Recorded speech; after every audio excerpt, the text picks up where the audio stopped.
Hi, this is Jillian Johnsrud, and you're listening to the Earn and Invest podcast.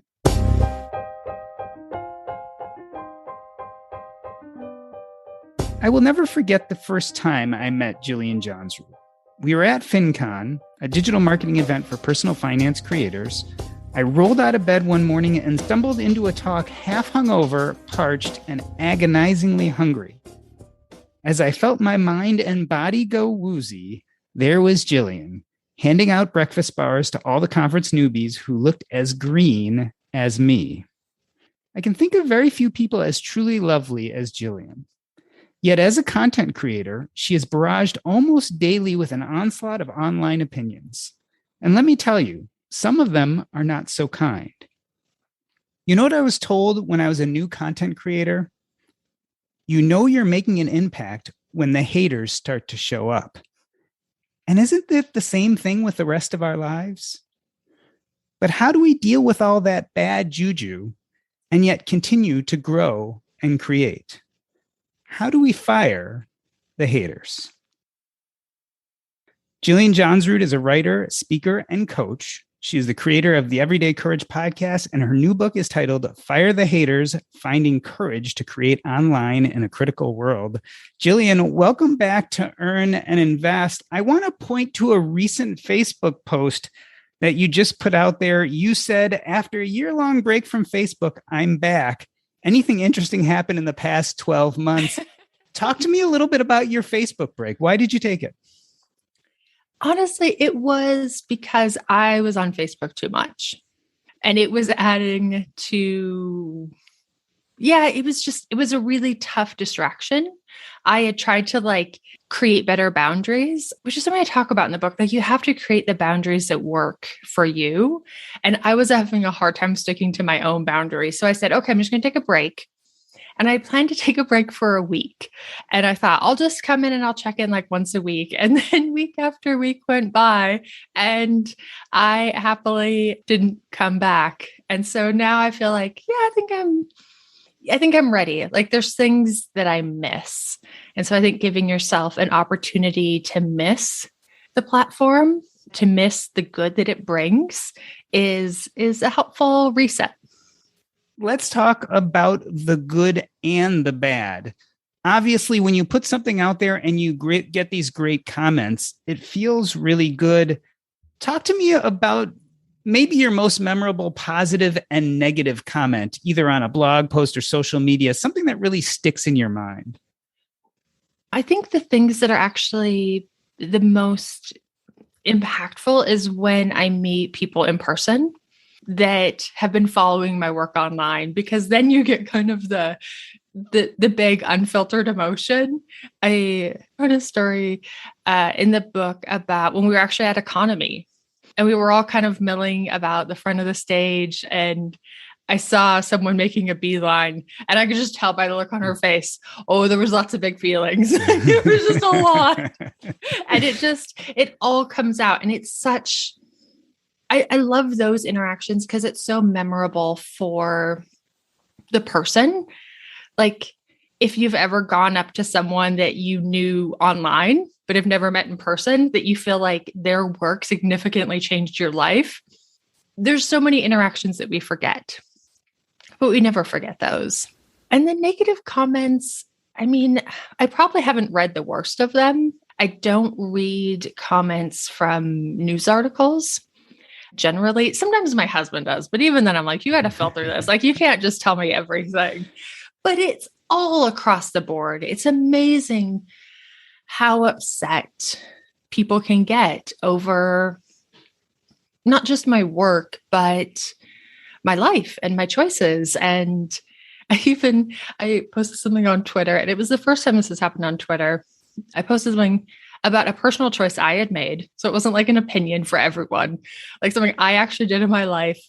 And over half of the retweets were people just disgusted and angry and upset. I'd never had so many angry retweets. And it's okay. I think if we're going to create online or we're going to share this, there can't be the expectation that everyone will understand. that everyone will agree, that everyone will assume the right intention.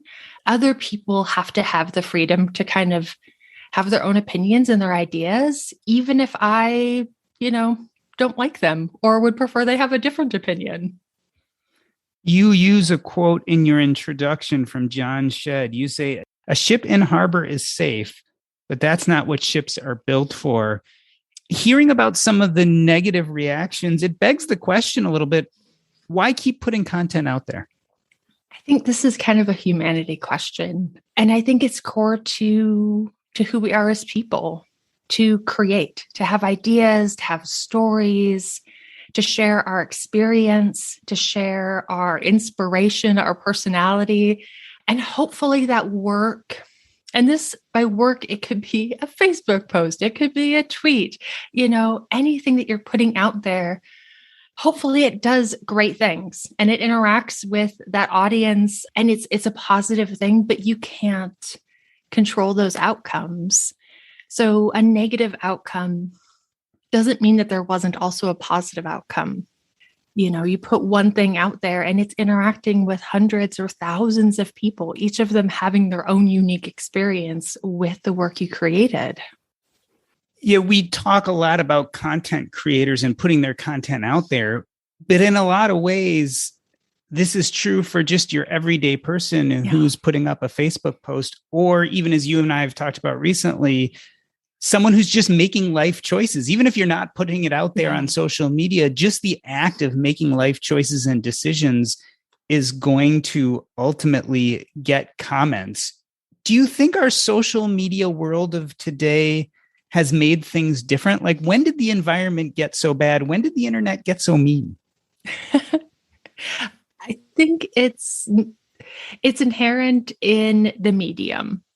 It's a different medium to type something than it is to say it to a person, because 70% of our communication is nonverbal. And so in those in-person interactions, like, you can gauge the other person's response and kind of adjust course.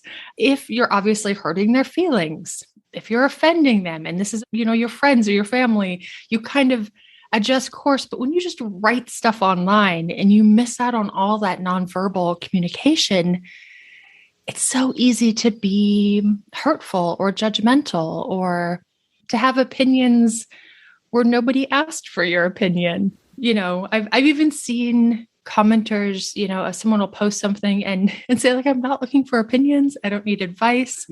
And people will literally say, "If you put it online, I have the right to give you advice. If you put it online, like, I have the right to say whatever I want." We're not all sharing the same rule book is part of the problem. Yeah, that's an interesting way of putting it. We're not sharing the same rule book. I saw you say something to the extent of the internet is essential yet seemingly dangerous. What did you mean by that? For creatives, for small businesses, for entrepreneurs, from anyone from a writer to you're making like custom birdhouses. If you're trying to find your audience, if you're trying to find fans, if you're trying to find customers, it's really tough to do if you have no online presence. You don't have a Facebook page, you don't have social media, you don't have a website. Like, you're dark. Like, if the only way someone can find you is they happen to walk by your shop.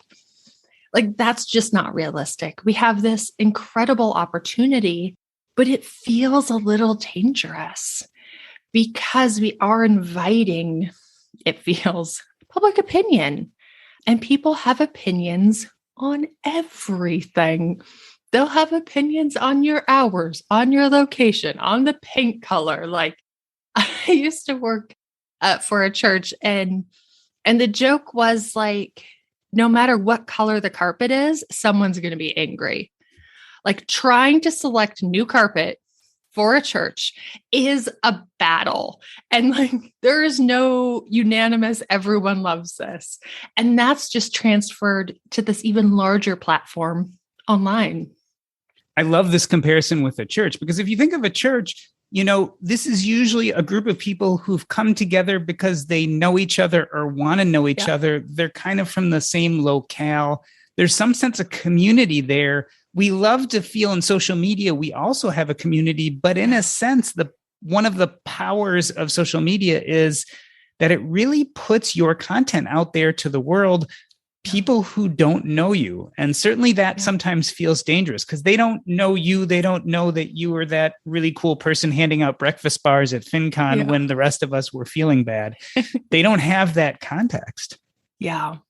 And another saying from church, which is always helpful for me to remember, is where there's people problems. Anytime you gather a group of people, you're going to have people problems. And with the internet, we're just able to gather much larger groups of people than we ever were, kind of just in our daily personal lives. So let's pivot to talking about the book specifically. You talk about kind of the 3 challenges of navigating the internet. In fact, that's how you structured your book in those 3 subsections. Tell us a little bit about what those challenges are and why. So the first challenge we address is just life online. The trolls, the haters, the critics, that's probably the first thing people think of when they go to think of should I share this stuff online? What if I get angry comments? What if people don't understand? But it's also, like I said, we don't have a common rule book. So one of the chapters is you make a thing, you have to make the rules. If we're doing something online, we have to decide what the rules are. And this is definitely true for creatives and entrepreneurs, but even your personal Facebook account, that's your account. What are people allowed to comment? What are people allowed to say? Are they allowed to talk to each other in the comments on your personal page? Because we aren't all playing with the same rule books. And what some people would think of as acceptable, you might be like, actually, that's not acceptable in my space. We have to kind of learn to navigate those boundaries, how to create rules, how to be clear about the rules, and the fact that clarity is kindness. It's not harsh or mean to be honest about your boundaries. You pivot from the first section of the book, which is a little bit more about dealing with the online presence, to the second section, which talks a little more about imposter syndrome and dealing with some of our own feelings about being content creators. It begs a kind of important question to me. How much of dealing with social media is kind of dealing with the outside versus how much of it is dealing with your own insecurities?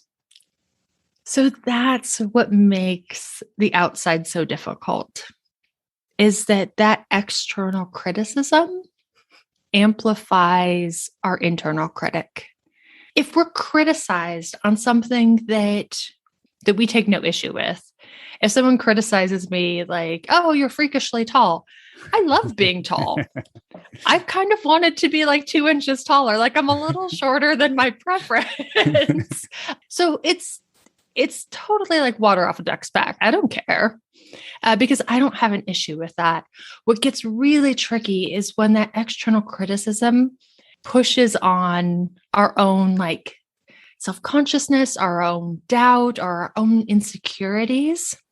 It presses on a deep wound that we have. And this can be true online, but this is also true in our personal lives. The things we're most sensitive about are things that we feel a little insecure about. I have clients that are retiring early or taking a year off, and any internal doubt that they have about this, as soon as one of their friends say it, one of their family says it, they have this really big reaction because they haven't internally really resolved that yet. So let's talk about some of the toxic personalities you meet online.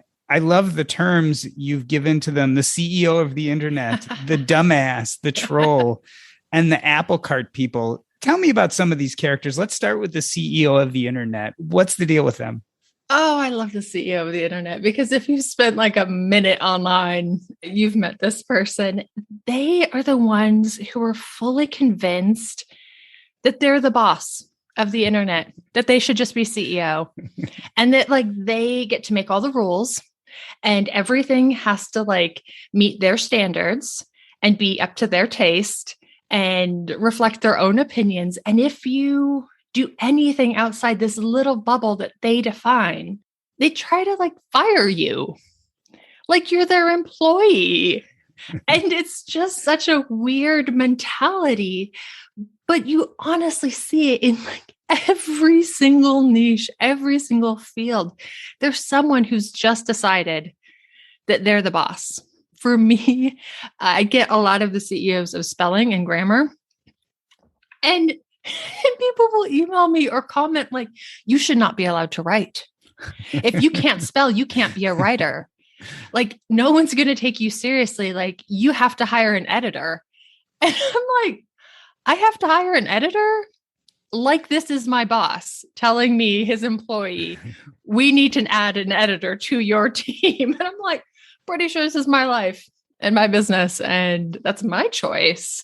But thanks for pretending to be my boss. What are some of the good ways of dealing with the CEO of the internet so that they don't drive you crazy? I think it's just understanding that this is them. This is their personality. This is how they interact in the world. And I talk about it a little bit later in the book, like why people become this way.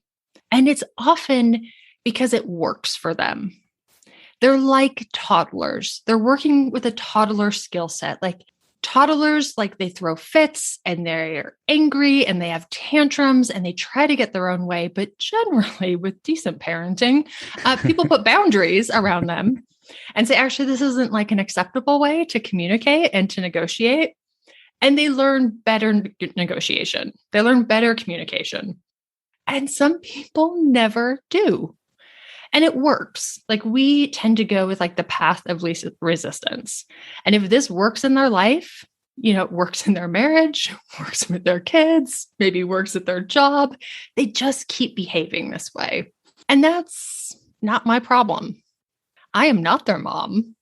I am not their boss. Like I don't have to deal with their lack of like poor emotional maturity.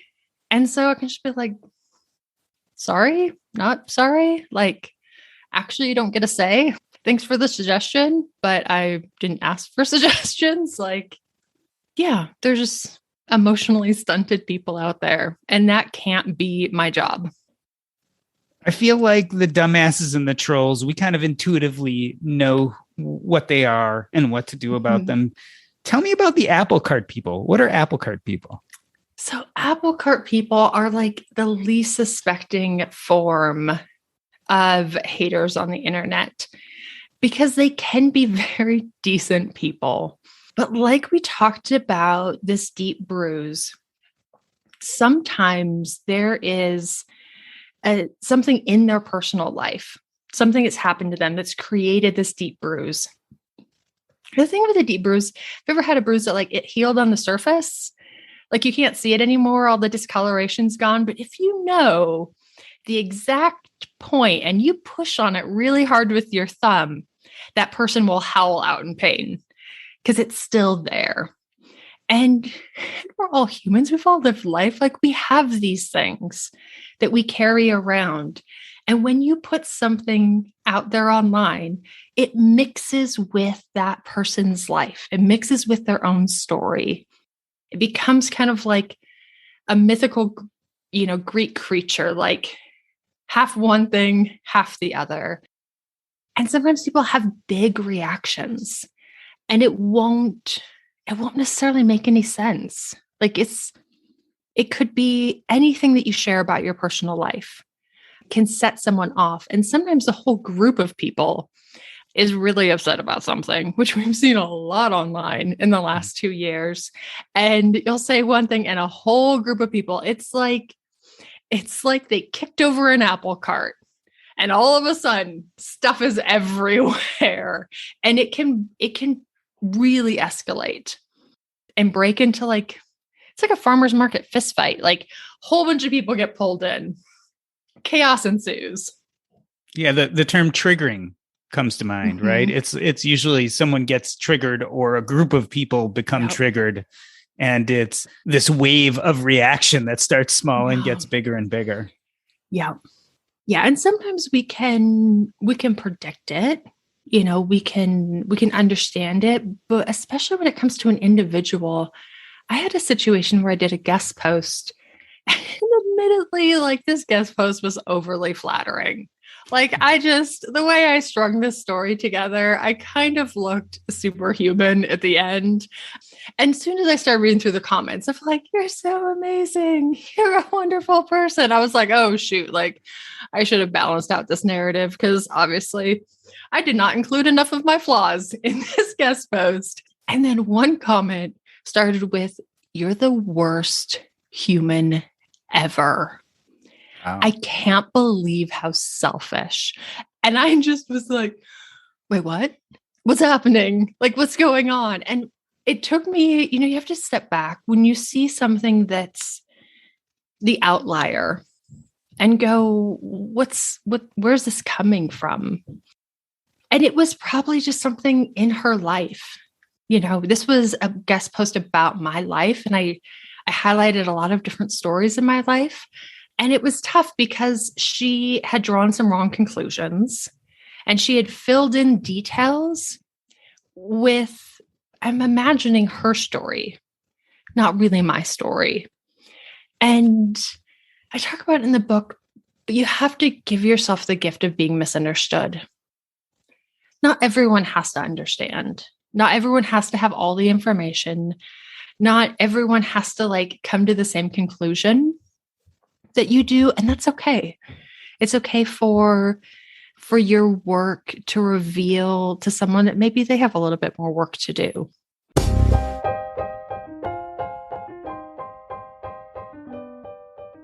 We're talking with Jillian Johnsrud, author of Fire the Haters, Finding the Courage to Create Online in a Critical World, which comes out October 12th. We're going to take a short break. I'm Doc G, and this is Earn and Invest. Here on Earn and Invest, we often talk about fintech, but specifically, which apps do you use that makes your money easier? Well, I like to send people to Unify Money. Unify Money covers the whole gamut of our financial needs, including savings with high-yield savings accounts, spending, including credit cards, as well as investing. A core part of our long-term financial security and resilience is building an investment portfolio. The earlier we start, the better, and the less we lose in fees, the more money we'll make in the long run. Unify Money helps you create a personalized investment portfolio effortlessly and gives you the option to trade actively across both traditional equities as well as stocks, funds, alternative assets, cryptocurrencies, gold, silver, coins, and bars, you name it. They even have fractional investments in precious metals. Everything you can think of, you can find it at Unify Money. Check them out. Go to earnandinvest.com/unify. That's earnandinvest.com/UNIFI.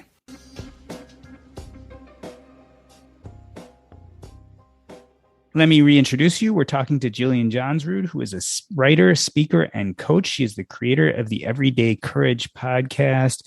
Jillian, in the second part of the book, you talk about imposter syndrome. Is imposter syndrome universal? Yes, if you're doing it right. I don't think everyone experiences it. If you're a hobbyist, if you're never growing or pushing yourself or getting outside of your comfort zone, if you're never shipping something into the world and saying, I made this and I am this person, you could go through your whole life and never experience it, never have to grapple with that kind of emotion and that mental challenge. And the bigger question is, what do we do with it once we know it's there? I view imposter syndrome as the outcome of doing the right thing. You're doing something right. You're showing up. You're saying, hey, I made this thing and I am this person. I made this cool birdhouse and like, I am a crafts person. I wrote this book and I am a writer.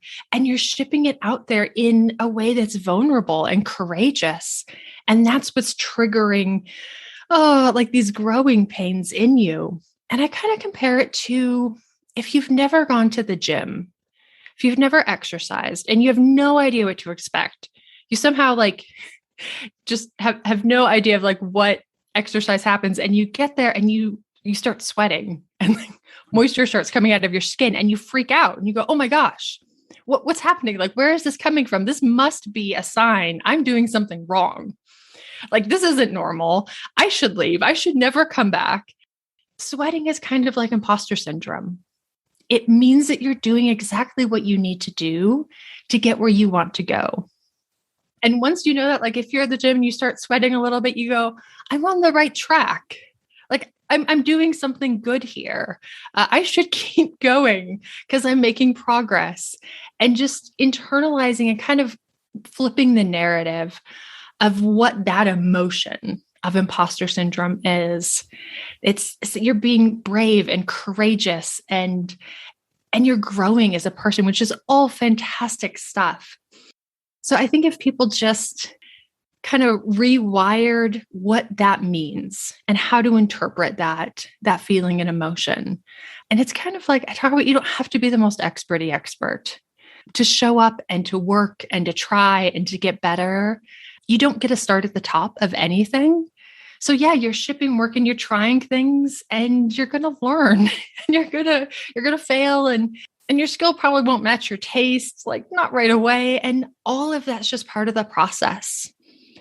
And the more we can kind of shift our narrative and our internal expectations, the less kind of mental torture we put ourselves through. It's an interesting question of when we can define ourselves as that expert, right? So we're in the process of writing a book. Does that mean we're a writer? We have a blog or teach a course on personal finance. Does that mean we're a personal finance expert? The lines become blurred. And it's certainly, there's a lot of internal growth there, not necessarily external, that eventually helps you define yourself in such a way.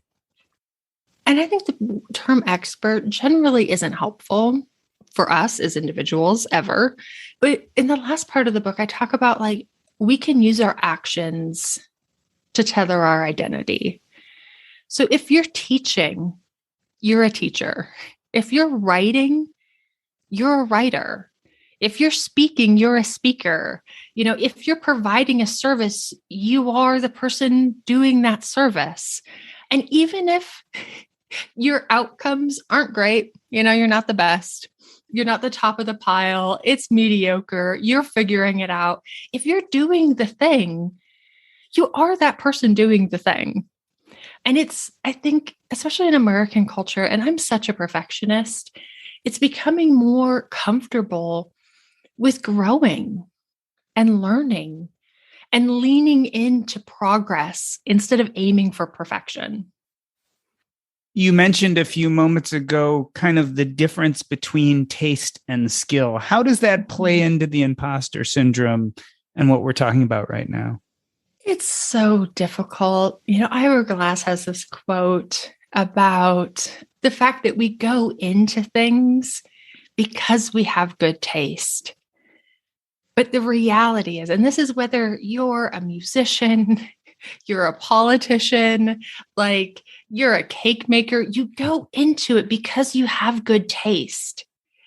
But your skill doesn't match your taste just yet. Like that's just not the way it works. I think about it like dry stacking a stone wall. You kind of just have to start at the bottom. And with every attempt, with every stone you stack, it falls short of where you want the top of the wall to be until the very last one, like 50 rocks up. It's one more attempt that falls short. And it's one more attempt that falls short.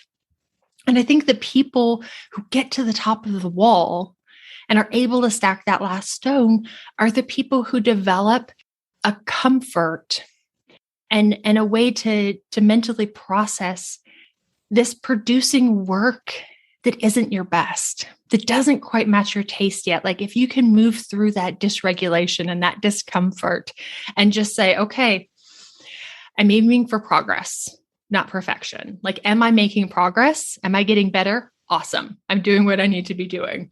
I need to just keep doing it.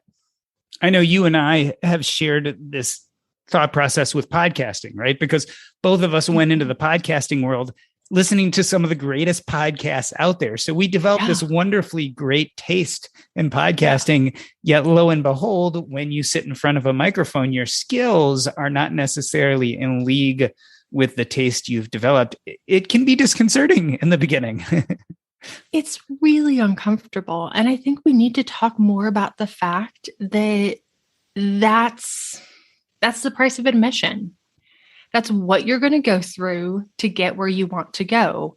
And I don't think we talk enough about that. It's really uncomfortable and it's a bummer. And like, you'll feel frustrated. And like all of those are good, acceptable emotions.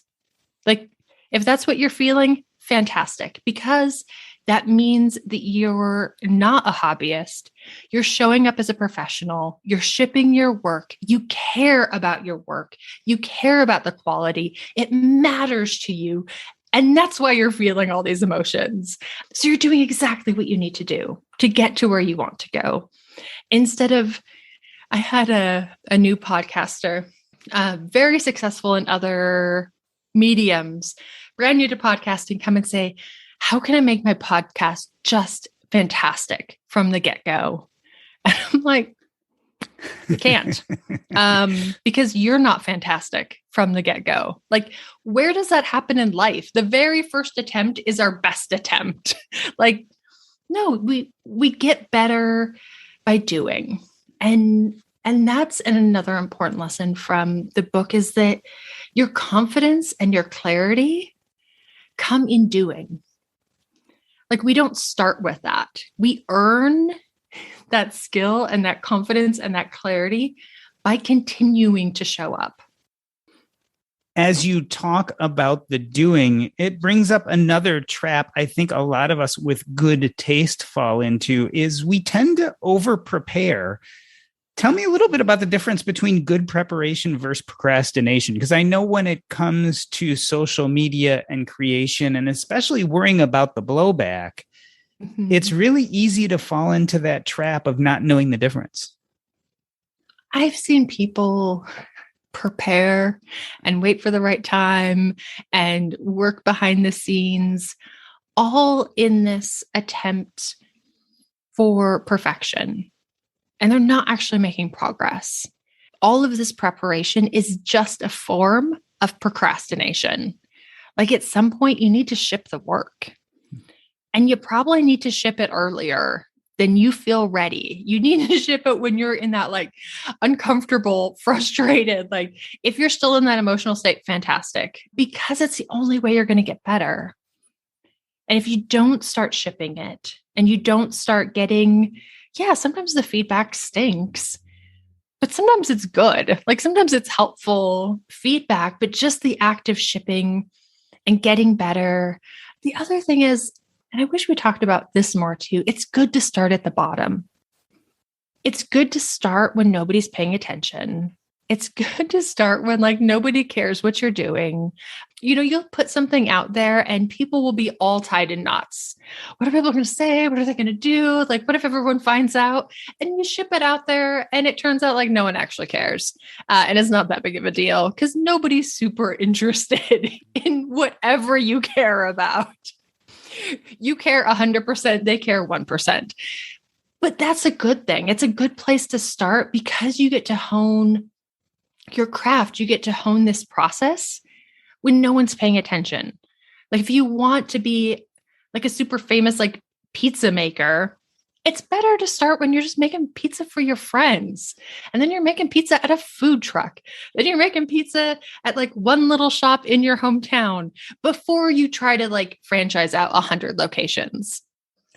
Yeah, I remember having this similar conversation with Rich Jones and Marcus Garrett when they worked together on Paychecks and Balances. And we were talking about recognition. And something Marcus said always stuck with me. He's like, it's a good thing we didn't get recognition in the beginning, because he's like, we hadn't built it yet. Yeah. And he's like, we weren't ready for recognition. And I hear echoes of that and what you're saying is sometimes it's nice to be able to start small because you haven't yet built the depth of content or ideas or platform necessary to actually deal with the onslaught that may one day come. And we have to learn, it's a learning curve to create kind of those emotional boundaries with your audience and like actual boundaries around your time and your energy. I once heard, I'll misquote it, I don't remember what author, but it was an author who said, I think it was the one that wrote The One Thing or Essentialism. Don't quote me there. But he said the reason most authors don't write second books is because after the first book does well, there's too many opportunities for distraction. If you have one book that does well, like so many things pour into your life that you never get around to writing your next book. And so not having all of those opportunities for distraction is a fantastic place to start creating, to start trying, to explore new things, to experiment, to figure out your style and what you're going to offer. It's also a good time to create some of those safeguards around your content to start learning how to protect yourself, right? Because I know in the book you talk about, for instance, having other people sift through your comments so that you don't see kind of the worst of the worst. It's easier to do that at the beginning of your journey, isn't it? You have to develop some of those systems and those processes. And it's better to do that while you're growing, because there are growing pains. And everyone, people we know, if they grew really fast in a short period of time, in like less than a year, there's a little bit of pain in just that enormous learning curve of figuring all of this out really, really quickly. So I want to pivot to the third section of your book. You talk about cancel culture, and I feel that's a term that we didn't even have a few years ago. How big a role is that playing in the fears of online creators today? It's an enormous fear. No one's super excited to have a whole bunch of people angry with you, but we can also see other, with the internet, we have like wider vision. So we can see what's happening with people all around the world. And we can hear about situations that 30 years ago never would have made it on our radar. And all of a sudden we become hyper aware of these things that are happening. And some of them are scary and some of them are bad. And so while it's generally not an actual concern, like it's probably not something that you'll encounter in a significant way, it's still a big concern. It's still a big fear that can hold us back from really getting started or from going bigger.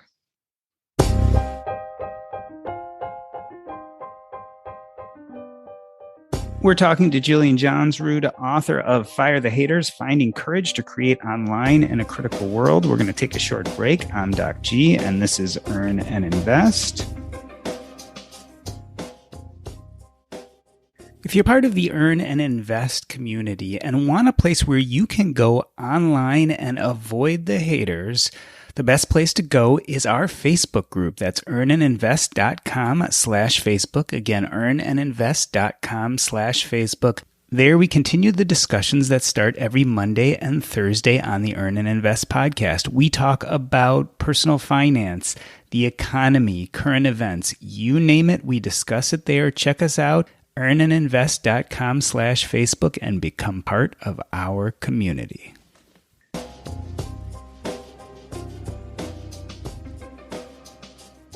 Jillian Johnsrud is the creator of the Everyday Courage podcast, and we are talking about her book, Fire the Haters. So we were talking about when it kind of hits the fan, cancel culture, even though it's not common, it's still something that some of us have to face. What do we do when the whole internet seems mad at us? Well, there's a few different levels. And I think one of the issues with cancel culture is that it's a term we use very broadly, but it means a lot of different things to a lot of different people. There is the reality that, like, you can say something like, I made this tweet about a choice I made in my life. We did a cash out refi, and half of my retweets, like I mentioned, people were angry and they were upset. Is that cancel culture? No, they just don't like what I did. And it's okay. Not everyone has to like what you do. Not everyone will like what you do. People have lots of different reactions to your work, and that is 100% fine. Then there's this level of, like, sometimes we mess up and we make a mistake, and people in our audience are upset with us. And that's 100% going to happen because we're humans and we make mistakes. And is that cancel culture for people in our audience to be like, yo, you screwed up there? No, not really. Because we make mistakes and people should be upset when we make mistakes.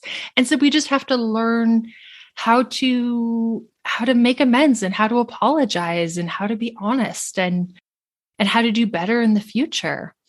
And then there's a level of, you make a mistake and a whole bunch of people who aren't in your audience decide that they all want to come to just be mean to you. That's just bullying and harassing. And, like, they're not your fans. They're not your customers. They never would have been. And I'm kind of like, we'll just let it blow over. Like, these aren't my people. They're just here to, like, I don't know, play dress up like angry villager for the weekend. And then they'll go on to their next day. But that's like the culture we live in. Still not super fun, but not really your problem either. I think true cancel culture is when the angry mob shows up and tries to convince your audience to disengage with you. I put in a quote by Ricky Gervais. It's not cancel culture to change the television channel, but it kind of is when you're trying to convince someone else to change their television channel. I have an optimistic view that, like, people who are going to understand will.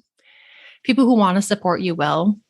If you're creating something of value, if you're putting something out there, if there's demand for what you have to offer, from books to pizza to custom birdhouses, in the free market, like with the internet, you'll find your people and they'll find you. And if you are concerned that that isn't the case, think of someone you really dislike in the public eye. And the fact that they're still there, like, we can't get rid of them. Like, I know a few of those. Not been canceled. Like, is there a button we have to push? I don't know. Like, could we take a vote that they just have to disappear from the internet? I would love to. And yet they persist. So if you're putting something out there that resonates with people, I think it'll persist. Are there some straightforward do's and don'ts when you're stuck in that situation where you do feel like either you let your people down or you let your people down and now the greater community is trying to cancel you? Are there some basic things you can do? I think taking a break, honestly, it feels like a hurricane. And I think the impulse is when there's this kind of farmer's market fist fight happening, is to engage. But I use an example in the book. I spent a lot of time in honky-tonk bars when I was a teenager. So I'm very familiar with honky-tonk bar culture. If a fist fight breaks out, the bartender cannot get involved in the fight. Nothing good happens after the bartender is in the fight. They got to, like, shut off the lights. They got to kick out the offending people, but they have to stay somewhat separate from the fray. And the worst thing you can do is jumping into the fight, defending yourself, attacking other people, just engaging in the mess.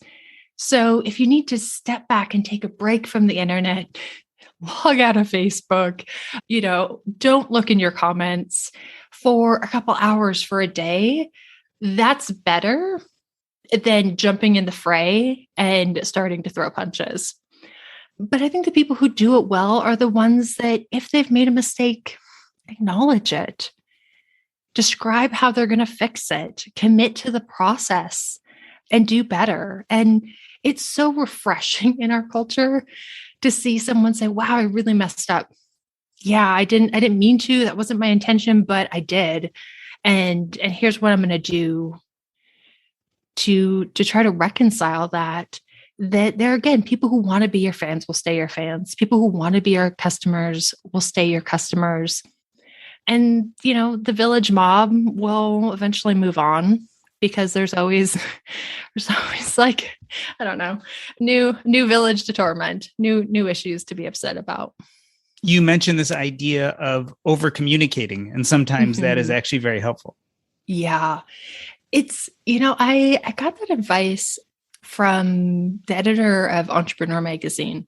And he mentioned specifically, I'm sure you remember, the issue with was it Robinhood? The Robinhood app during where they shut down trading.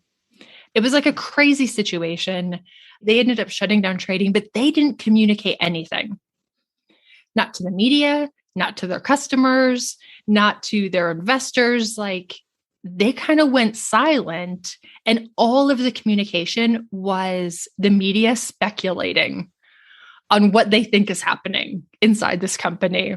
And it's advice he had gotten in that, like, all communication should be driven from you, and try to over communicate, especially if you have a team, especially if you have employees, like, at least internally, kind of lead that conversation. So looking from the 10,000-foot view, this is complicated. I mean, do you ever kind of throw your hands up in the air and want to completely walk away? And if so, how do you kind of back off the ledge? Yes, every month, every month. And I quit. And I get a good night's sleep.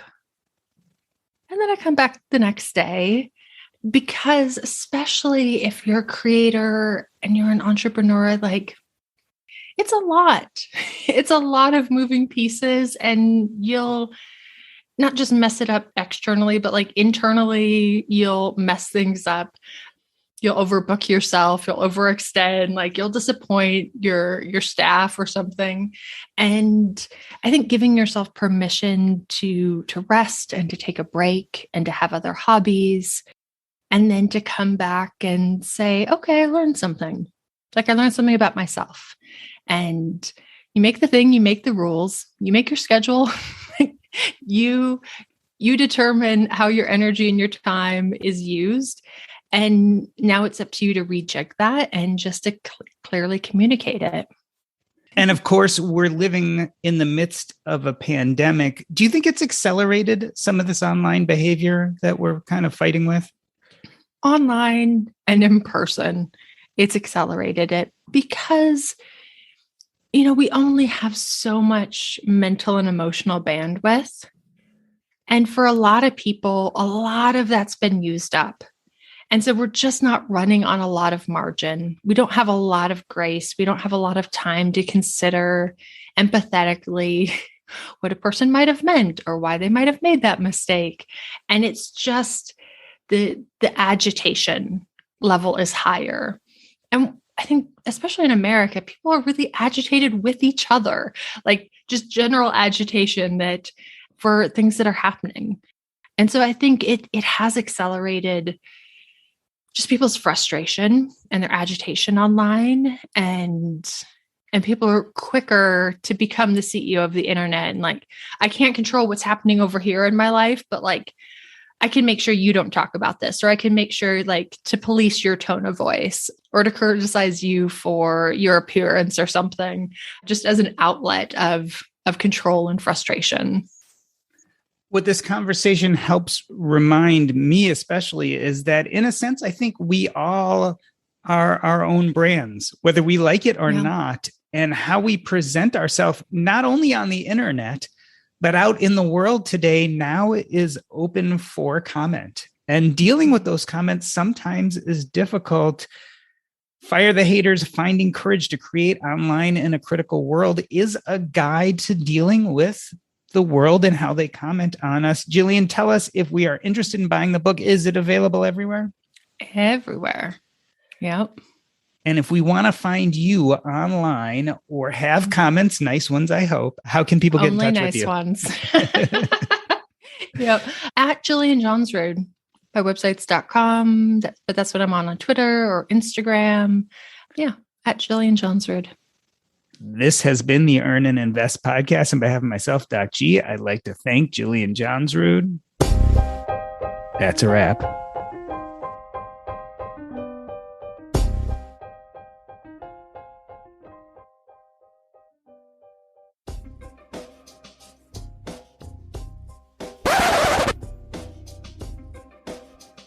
Cool. So is there anything we didn't cover that you really wanted to talk about? Any parts of the book or anything you were like, wow, we really missed this part and I'd like you to be involved? No. No, I'm sure it's fine. There's so many things.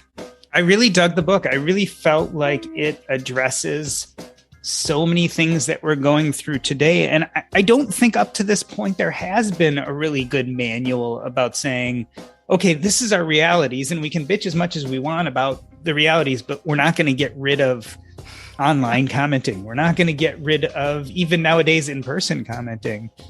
So this is the first rational response I've really seen kind of written about. And I found great value in that because I think we're all kind of thrashing in the dark on some of this and we don't know what to do. Yeah, for sure. Yeah, I'm really excited in that, like, every creative, every entrepreneur, like, we all talk about this. Like, we all try to collectively figure it out. We all try to see what other people are doing or how they handle things. But there wasn't anything that just kind of brought together that collective wisdom. And I'm excited. I'm hoping. So one of my secret hopes is that, like, it would be a highly recommended book, you know, like someone reads it and then over the next 2 or 3 years, whenever like they have those conversations like, oh, I'm really struggling with this. They go, oh, I know what book you need. Like this one, it covers all of it. Like that concern, this other concern you mentioned, all of them. It's right here. So I'm hoping for kind of that long tail because there isn't really another resource out there that like deals with all of these components in one spot. So tell me, dealing personally, you're now used to people commenting on blog posts, social media posts, what have you on your podcast. People's reaction to your book is going to be yet a new thing of dealing with how people comment on it. What do you think is going to happen? Or are you kind of mentally preparing yourself for it feeling a little different when it comes to your book, which granted, a book is a lot more of you than like a quick blog post or social media post. Yeah. I am, I am nervous, partly because it's honestly a very tricky thing for creatives and entrepreneurs to talk about these topics online. Like it's such a delicate thing that can turn into sounding like ungrateful or critical or entitled. Like a lot of creatives have gotten a lot of blowback from just mentioning the fact that like, this is a tricky thing to figure out. Like celebrities get blowback if they mention like how they struggle to like with fan interactions. Like it triggers the audience in a like, well, you whiny, ungrateful twerp, like we're here supporting you. And now you're just going to complain about us. So like, I've seen, you know, Tim Ferriss has written about it, James Clear, like people do occasionally, but I know that behind the scenes, they're having way more conversations, but totally. It's just not publicly acceptable to like harpoon the people who made you successful. Right. And that's often what it's perceived to be. So like that nature of it, I'm like, oh, I hoped, and that's kind of why I wanted to create like caricatures of these haters. So it's not So people could read it and go, well, I'm not that person. Yeah. Yeah. Like, I'm not a troll. Like, I'm not a dumbass. Like, I'm not behaving badly. She's not criticizing me. But it will be interesting. And Amazon reviews, especially once it gets outside of my audience. Yeah. I don't know if I'll read them. Like, I'll probably read the ones that I know are like from my audience. And then I might, like Seth Godin says, he never reads his Amazon reviews because he says his goal is to write another book, and he's finished with that book and he's never going to write that book again. So why would he do something that he's not going to redo and wouldn't help him do the next thing? Yeah, it's the difference between criticism and constructive criticism, right? So criticism is one thing. The question is, how constructive is criticism? And it's hard to know, especially anonymous criticism, right? So you get your Amazon book review and you're getting lots of reviews from people you don't know. You don't know if they're experts in your field or they're just someone who read the book. How important is that criticism? I think it's a very difficult question to answer. Well, and even criticism that's fair isn't universal. Yeah. So like writing style, you look at like the How to Be a Badass books. Her writing style is very casual, is very like sentence fragments, and like every sentence starts with a preposition. And I'm sure she has reviews that say, this is trash. Like, why didn't she get an editor? Like, it's so painful to read. And yet that's also why like 80% of the people love her book. Yeah. So I would probably have my developmental editor go through the reviews and see if they could pick out one or two gems of like that might actually be useful. But even if it's valid, it might not be helpful. Yeah. You know, like swearing in a book. Some people will love it and some people will hate it. And at some point, you just have to decide you're not for everyone and just kind of show up as yourself.